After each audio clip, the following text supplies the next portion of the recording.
엊그제 한덕수의 탄핵 심판 결과가 기각으로 결론나는 걸 보면서 정말 이 나라의 사법 정의는 공동묘지에 잠들어 있구나 하는 생각에 참담한 심정이었습니다.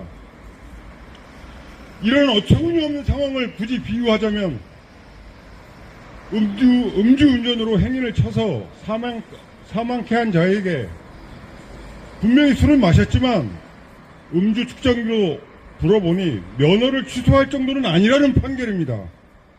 그런데 사람을 죽게 했으나 그건 형사재판에 가서 시시비비를 따질 일이고 헌법재판과는 상관없다는 뜻 아니겠습니까? 그럼 이런 식의 논리대로라면 윤석열의 12.3 비상대응 선포는 어떻게 판결이 날지 정말 걱정하지 않을 수 없습니다. 판결을 계속 미루고 있는 헌재의 판단에 저는 의심이 들기 시작하고 있습니다. 처음에는 8대0 인용 대통령직 파면이 너무도 자명하다고 생각했는데 이제는 불안한 생각이 들기 시작했습니다. 전시 사변에 준하는 상황에서 계엄을 선포할 수 있는 조건을 분명히 법으로 제한하고 있는데 12.3 계엄 선포는 위헌적인 것처럼 보이기는 하지만 대통령의 시각에서 보자면 나라가 반국가 세력 때문에 위기에 빠졌다고 판단하고 계엄을 선포했을 수도 있겠구나. 이 부분 정상 참작이 필요할 것 같고, 그리고 국무회의가 절차적으로 문제가 있다고는 하지만 형식적으로나마 국무회의가 소집되어 국무위원들이 모여서 의견을 개진할 기회도 있었으니 완전히 법을 무시한 것이라 보기도 좀 그렇고, 또 중요한 헌법 위반 사안인 계엄 포고령 1호는 온통 반헌법적 내용으로 가득 차 있기는 하지만 실제로 그대로 실행된 게 하나도 없고, 게다가 계엄 선포하면 국회가 계엄 해제 의결을 할 것이라는 걸 충분히 예상했음에도 불구하고 국회를 미리 통제하지도 않았고 국회의원들을 끌어내지도 않았으며 계엄의 해제 의결을 자유롭게 할 수 있도록 질서유지 차원에서 그저 군인을 몇 명 보낸 것뿐이고, 계엄 해제 의결이 나고 나서는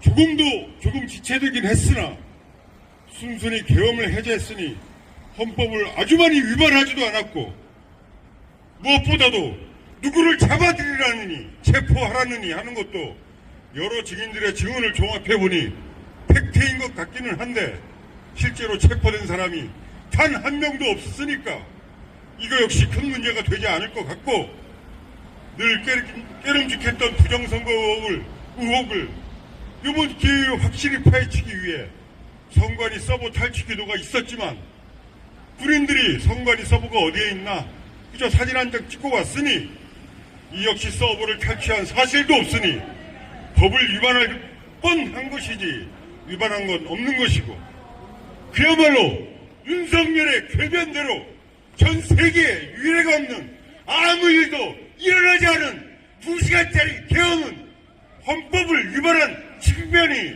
없지 않지만 대통령을 파면할 정도는 아니라고 보여준다! 라고 그리하여 기각경정을 내리면서 일부 헌법재판관들이 소수 의견으로 내란죄 혐의도 있어 보이기는 하지만 내란죄 수사는 형사법정에서 가리면 되는 것이니 헌법 위반을 다루는 헌재에서는 논하지 않겠다. 만약 이렇게 헌법재판관들이 오판한다면 내란 수계 윤석열은 용산으로 개선장군처럼 복귀할 것입니다. 그리고 더욱더 잔인하게 일말의 두려움 없이 거침없이 민주공화국을 남도질할 것입니다. 맞습니다. 이러한 상황이 전개된다면 우리 공동체는 시민과 시민들이 적과 아군으로 나누어 마치 영화처럼 시민전쟁을 치르게 될지도 모르는 이른바 분열의 시대를 맞이하게 될지도 모르겠습니다. 괴산민주 시민 여러분, 저는 이런 말도 안 되는 비상식적 상황이 우리가 살고 있는 민주공화국 대한민국에서 현실로 나타나지 않기를 간절히 간절히 바랍니다. 공정공화 상식을 내세운 윤석열 정권이 지난 2년 반 동안 저질러온 온갖 퇴악질을 이번에 제대로 단죄하지 못한다면 민주공화국 대한민국은 더 이상 존재할 수 없습니다. 로또 1등을 맞을 확률의 가능성으로 만약 윤석열이 돌아온다면 지난 시절 피로 물들었던 민주주의의 재단은 다시 한번 붉은 피로 적셨을 것이라는 것을 분명히 경고합니다. 경고한다. 구호 외치고 제 발언 마치겠습니다. 헌재는 내란숙의 윤석열을 즉각